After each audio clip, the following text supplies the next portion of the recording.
रुड़की यूँ तो इंजीनियरिंग नगरी है, लेकिन रुड़की के अंदर साहित्य की आहट भी बहुत सुनी और देखी जा सकती है। आज हमारा सौभाग्य है कि आज हमारे छोटे भाई और नवसृजन संस्था के महासचिव किसले सैनी जी हमारे साथ हैं, और किसले सैनी जी अध्यापक हैं, साथ साथ राष्ट्रभक्ति के गीतों में इनको महारत हासिल है और मंच संचालन के भी ये एक्सपर्ट है। किसले सैनी जी, आपका बहुत बहुत स्वागत है। और मैं पूछना चाहूँगा कि नवसृजन के माध्यम से आप इंजीनियर नगरी यानी जहाँ विज्ञान की नगरी में साहित्य की खुशबू फैला रहे हैं, कितनी आपको लगता है कि रुड़की के अंदर वो जो भूमि है यहाँ की, वो साहित्यिक रूप से उर्वरा भूमि है? जी, आदरणीय डॉक्टर गोपाल नारसन जी, मैं आपको धन्यवाद दूंगा और आपको प्रणाम करता हूं। आपके विश्व मानव न्यूज चैनल को धन्यवाद देता हूं, नमन करता हूं। और आप अपने आप में एक बहुत बड़े साहित्यकार हैं, कवि हैं, समाज सेवी हैं। और आपने जैसा प्रश्न किया कि रुड़की इंजीनियरिंग नगरी है, शिक्षा का बहुत बड़ा केंद्र है, यहाँ IIT जैसे उच्च शिक्षण संस्थान हैं जिनकी विश्व में अपनी ख्याति है, पर उसके साथ साथ आपने बहुत बढ़िया प्रश्न किया कि यहाँ साहित्य की भी आहट, और ये साहित्य नगरी के रूप में पहले से ही विकसित है और धीरे धीरे और ऊपर की और ये अपने उफान पर है।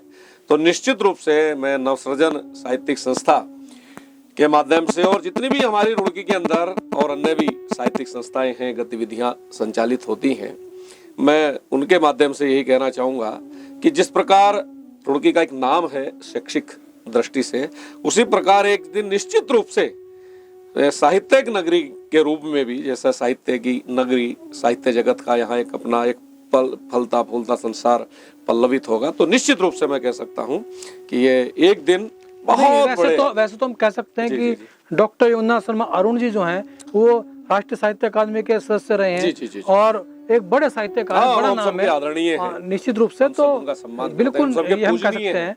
तो और साथ साथ हम ये कह सकते हैं कि कथाकार विजय प्रताप रुड़की की ही देन रहे हैं। यहाँ पर ओम प्रकाश नदीम ने भी शायरी की है, यहाँ पर ओम प्रकाश नूर ने भी शायरी की है, यहाँ पर जो है मेरठ अनीस मेरठी साहब ने शायरी की है। तो बिल्कुल बहुत बड़ी बात है। तो मैं चाहूँगा आपसे, चूँकि आप राष्ट्रभक्ति कवि हैं, कि 4 पंक्ति आपकी तरफ से हो जाए। जी जी जी जी, आपने बिल्कुल सही कहा है। और मेरा मानना है आदरणीय नारसन साहब कि यदि देश है तो सब कुछ है। जी जी। और यदि देश ही नहीं रहेगा तो हम कहाँ रहेंगे? तो इसलिए स्वयं से पहले देश, राष्ट्र पहले है, हम सब बाद में है, इसलिए राष्ट्र सर्वोपरि है। 4 पंक्ति। और इसलिए मैं हमेशा राष्ट्रभक्ति की बात करता हूँ, ओज का कवि हूँ, वीर रस की कविताएं लिखता हूँ, और आपका भी आग्रह है, मैं 4 पंक्तियां निवेदित करता हूँ। और सबसे पहले मैं, जिनसे यह राष्ट्र सुरक्षित है वो हमारे सजग प्रहरी, सीमा के प्रहरी, हमारे माँ भारती के सच्चे सिपाही, हमारे जवान जो 24 घंटे सरहद की रक्षा करते हैं और अपने आप अपने सीने पर वो गोली झेलते हैं, पर हिंदुस्तान की जो हम सब यहाँ की आबो हवा है, यहाँ का अवाम है, उस सबको वो खरोच तक नहीं आने देते। तो मैं उनके चरणों में आदरणीय नारसन साहब कुछ पंक्तियां निवेदित करना चाहूंगा। तो सबसे पहले जय जवान, उसके बाद जय किसान, और तब जय हिंद होगा। हिंदुस्तान हमारा रहेगा, हिंदुस्तान का वर्चस्व रहेगा। तो मैं उन के चरणों में ये पंक्तियां निवेदित करता हूं कि सरहदों की रक्षा को जो भी वीर शहीद हुए, कि सरहदों की रक्षा को जो भी वीर शहीद हुए, ऐसे उन शहीदों के चरणों में प्रणाम है। वो वास्तव में प्रणाम के लायक हैं, हम उनके चरणों में प्रणाम करते हैं। पूरा देश उनके चरणों में प्रणाम निवेदित करता है कि सरहदों की रक्षा को जो भी वीर शहीद हुए, ऐसे उन शहीदों के चरणों में प्रणाम है। और जिन जिन माओ के थे बेटे, उन माओ के पावन चरणों में हम सबका प्रणाम है। पावन चरणों में हम सब का प्रणाम है। वो जो माँ है, मैं उनको भी प्रणाम करता हूँ, जो ऐसे शेरों को, ऐसे वीरों को जन्म देती हैं और इस लायक बनाती है कि बेटा जा, देश का मान मर्दन मत होने देना, देश का सम्मान तुम्हारे हाथ में है। गोली खाना सीने पर, पीठ पर मत खाना, पर देश का सम्मान और स्वाभिमान ये जिंदा रखना। अच्छा सैनी जी, मैं पूछना चाहता हूँ आपसे कि मैंने इस देश में गद्दारों को फलते फूलते देखा, नेताओं की अगल बगल में उनको चलते देखा, सच कहने वाला आंखों में खलते देखा, एक नंबर के बदमाश को टिकट मिलते देखा। यदि संसद में कानून बनाने वाले बदमाश घुस जाएंगे, अपराधी घुस जाएंगे, तो कैसे भारतीय रक्षा हो पाएगी? ना, बिल्कुल बिल्कुल, उसमें मैंने भी लिखा था, पर सब नेता ऐसे नहीं है, बहुत अच्छे अच्छे नेता हैं। तो आप और हम 4 पंक्ति हो जाए, और मैं 4 पंक्तियां आपको जी पढ़ने का यहाँ प्रयास करता हूँ। और नेता अच्छे हैं, और ऐसा नहीं है कि सब नेता एक जैसे हैं। और हाँ, मैंने लिखा था एक बार नेताओं पे और एक पहाड़ा भी है नेता के ऊपर, पहाड़ा भी लिखा था, पर वो एक हास्य व्यंग है, उसे मैं यहाँ नहीं पढ़ूंगा। पर हमारे नेता है, नेताओं के ऊपर जितना भी कहा जाए उतना कम है।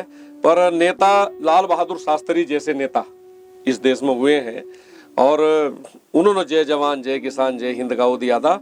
और वे किसान पुत्र थे, इसलिए किसानों के ऊपर, किसान पुत्र होने के नाते में भी, और उन्होंने जो नारा दिया था जय जवान जय किसान, तो मैं यहाँ जय किसान से अपनी बात को शुरू करता हूँ। वो नेता कैसे थे कि बेटा मैं किसान का हूँ खेत में गन्ने की जगह, कि बेटा मैं किसान का हूँ खेत में गन्ने की जगह, देखना मैं अब से तलवारें उगाऊंगा। भगत सिंह बहुत बड़े नेता इस देश के हुए हैं, मैं उन्हें सच्चे अर्थों में नेता मानता हूँ, आदरणीय नारसन साहब। तो उन्होंने, जैसे श्रीमती इंदिरा गांधी जी तो नेता हुई हैं, अटल जी नेता हुए हैं, आज मोदी जी हैं, यशस्वी प्रधानमंत्री हैं, सबका सम्मान करते हैं, सबके अपने अपने कार्यक्रम तरीके अलग हैं। पर जय जवान जय किसान का नारा देने वाले हमारे यशस्वी प्रधानमंत्री, एक बार आप तो पत्रकार भी हैं, उन्होंने पत्रकारों ने एक बार उनसे पूछा था कि शास्त्री जी आपके जो कंधे छोटे हैं, छोटे कद के थे शास्त्री जी, उन्होंने बड़े गर्व से कहा था कि मेरे कंधे छोटे जरूर हैं, पर ये कंधे मजबूत बहुत हैं, ये देश का भार उठा सकते हैं। तो तब मैं पढ़ता हूं उनका पावन स्मरण करते हुए कि बेटा मैं किसान का हूँ खेत में गन्ने की जगह, देखना मैं अब से तलवारें उगाऊंगा, और गद्दारी करते हैं देश से जो बार बार हाथ पैर काट करके सिर फोड़ लाऊंगा, हाथ पैर काट करके सिर फोड़ लाऊंगा। तो ऐसा मुझे भी लगता है कि मैं भी किसान पुत्र हूँ, किसान का जज्बा मेरे अंदर है। अच्छा, मैं पूछना चाहता हूँ आपसे कि विवाद वाला विषय आपने जो है जो नए बच्चे आ रहे हैं साहित्य के जगत में, उनको बड़ा प्रोत्साहित करते हैं आप। तो क्या आप मानते हैं कि जो नए बच्चे, नई पोज जो आ रही है, वो अच्छे कवि बन रहे हैं? बहुत बढ़िया नारसन साहब, देखो मुझे गर्व होता है कि मुझे भी आप जैसे लोगों ने, आप जैसे श्रेष्ठ कवियों ने कवि बनाया है, तो मैं तो उसी परंपरा को आगे बढ़ा रहा हूँ नारसन साहब। तो जो नए नए लोग आते हैं, नए नए बच्चे आते हैं, उनके अंदर उत्साह है, उमंग है, कुछ करने की हिम्मत है, जज्बा है, जोश है, और मुझे लगता है कि ये बहुत अच्छा पढ़ सकते हैं, भविष्य में बहुत अच्छे कवि कवित्री हो सकते हैं। तो मैं तो उनका केवल हौसला बढ़ाता हूं। नवसृजन जो साहित्य संस्था है आपकी, उसके माध्यम से कवि पुस्तक आ रही है, जिसमें बहुत सारे कवियों के कुछ कविताएं हैं, क्या है वाक्य? हाँ, नवसृजन साहित्यिक संस्था की ओर से एक पूरे रुड़की का, जितने भी रुड़की नगर के हमारे वरिष्ठ, कनिष्ठ, ज्येष्ठ, श्रेष्ठ, हमारे सभी ऐसे आदरणीय कवि हैं, उन सबका एक संकलन है उनकी रचनाओं का, और बहुत जल्दी आ रही है। और बड़े अच्छे अच्छे कवि, नए पुराने कवि, नई रचना धर्मी भी उसमें है। तो उसमें हमने ये प्रयास किया है कि सभी कवियों का, जितने भी हमारे कवि शहर के अंदर हैं, उसमें सभी की कविताएं आ जाए, और एक बहुत अच्छी पुस्तक बहुत जल्दी आप सबके हाथ में होगी। तो ऐसा वो प्रयास किया है हम लोगों ने। अच्छा, मैं पूछना चाहता हूँ कि देखिए, जो साहित्य, जो आप कविता लिखते हैं, राष्ट्रभक्ति कविता लिखते हैं, तो आखिर रुड़की को वो मुकाम हासिल नहीं हो पाया जिस तरह से मुझे, या आप बिजनौर चले जाइए, बिजनौर में साहित्यिक उर्वरा भूमि है, तो वहाँ पर चाहे बहुत बड़े बड़े कवि, आपको पता ही है कि दुष्यंत जैसे लोग वहाँ पर हुए हैं। तो मैं चाहता हूँ कि रुड़की के अंदर ऐसी क्या खामी है कि यहाँ पर साहित्य पनप नहीं पा रहा है? यहाँ जो मेरी समझ में आता है, हालांकि बात बड़ी बुरी भी हो सकती है, यहाँ जो हमारे कवि, साहित्यकार, रचना धर्मी है, तो वे अपना स्वयं का, कि मेरा डेवलपमेंट हो, मेरा विकास हो, वे अपने तक सीमित रहते हैं। वे नए लोग, नए कवि आए, भाई ये तो एक श्रृंखला, एक चेन है नारसन साहब, हम बनाएंगे तो बनेंगे, हम उनका सहयोग करेंगे तो करेंगे।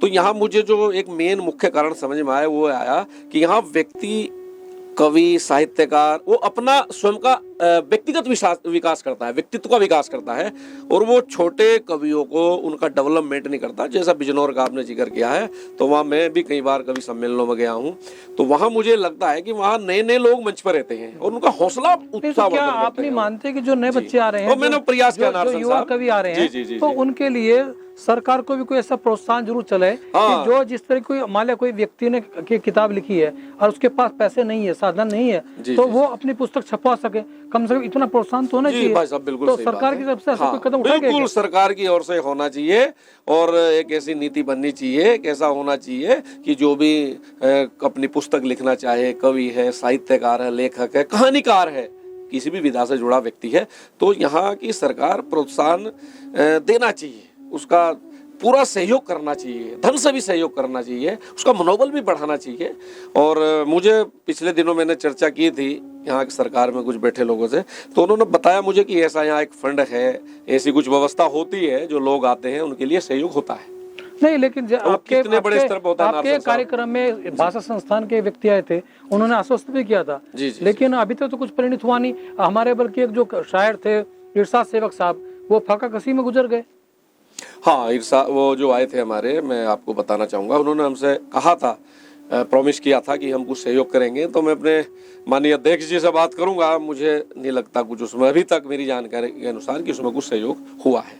और आदरणीय इरशाद सेवक साहब वो शहर के बहुत बड़े एक कवि, साहित्यकार और बहुत बढ़िया भजन वो लिखने वाले थे, और हम लोगों ने, मैं आपकी जानकारी के लिए बताऊं, आप सबने भी उसमें सहयोग किया है। नवसर्जन संस्था ने उन जितना भी हम लोग कर सकते थे, तो उसमें उनका आर्थिक सहयोग हमने किया है, और आगे भी। नहीं, क्या आप नहीं मानते कि सरकार की तरफ से ऐसा सरकार सहयोग मिलना चाहिए? और वो मिल नहीं पा रहा है। सरकार की तरफ से भी होना चाहिए, पर मुझे लगता है कि सही प्रॉपर हम लोगों की कमी है कि मैं अप्रोच नहीं कर पाए, मुझे ऐसा लगता है नारसन साहब। नहीं तो सरकार भी हमारी अच्छी सरकार है, प्रयास हम करेंगे तो सब लोग। चूंकि मैं देखिए आप जो है राष्ट्रभक्ति कवि हैं, तो 4 पंक्ति और हो जाए। जी जी जी जी।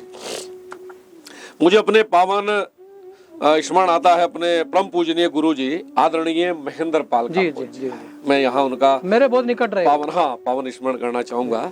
और मेरी एक बार उनसे चर्चा हो रही थी, मैंने कहा गुरु जी, आजादी का जो विषय है ये कैसे चला है, सारा कुछ कैसे आजादी मिली है, तो मुझे उनकी कुछ पंक्तियां याद आ रही है, और मैं अपना सौभाग्य समझता हूँ कि मैं यहाँ उनकी पंक्तियां नारसन साहब रखूं कि आजादी कैसे मिली है। उन्होंने जो मुझे बताया, आजादी का मोल न पूछो, आजादी का मोल न पूछो, जी, तो मैं नारसन साहब में 4 पंक्तियां उनकी, तो मुझे उन्होंने जो बताया कि किसले बेटा आजादी कैसे मिली है, मैं वो यहाँ पढ़ना चाहूंगा। कि नहीं मिली आजादी हमको, नारसन साहब जी, कि नहीं मिली आजादी हमको भांति भांति के नारों से, और नहीं मिली आजादी हमको भाषण की भरमारों से, और नहीं मिली आजादी हमको नेताओं के जयकारों से, और नहीं मिली आजादी हमको भाषण की भरमारों से। तो मैंने कहा गुरुजी आजादी कैसे मिली, तो जो उन्होंने बताया मैं वो वर्णन करता हूं आदरणीय नारसन साहब।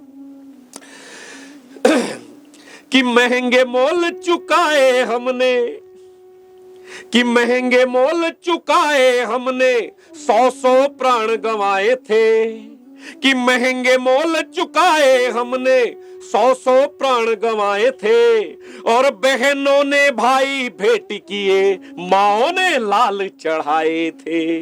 कि बेटा ऐसे आजादी मिली है, बहनों ने भाई भेंट किए, माओ ने लाल चढ़ाए थे, और आजादी की बलिवेदी पर, आजादी की बलिवेदी पर क्या क्या वारा ये खोल न पूछो, और आजादी का मोल न पूछो, आजादी का मोल न पूछो, आजादी का मोल। निश्चित रूप से इसलिए सैनी जी ने, जो दिवंगत हमारे डॉक्टर महेंद्र पाल काम्बोज जी हुए, वो शिक्षाविद थे, एक इंटर कॉलेज के प्राचार्य रहे हैं, साथ साथ उनकी अनेक पुस्तकें थी, जो प्रेस्टीज ऑफ इंडिया से भी उनकी कुछ किताबें छपी थी।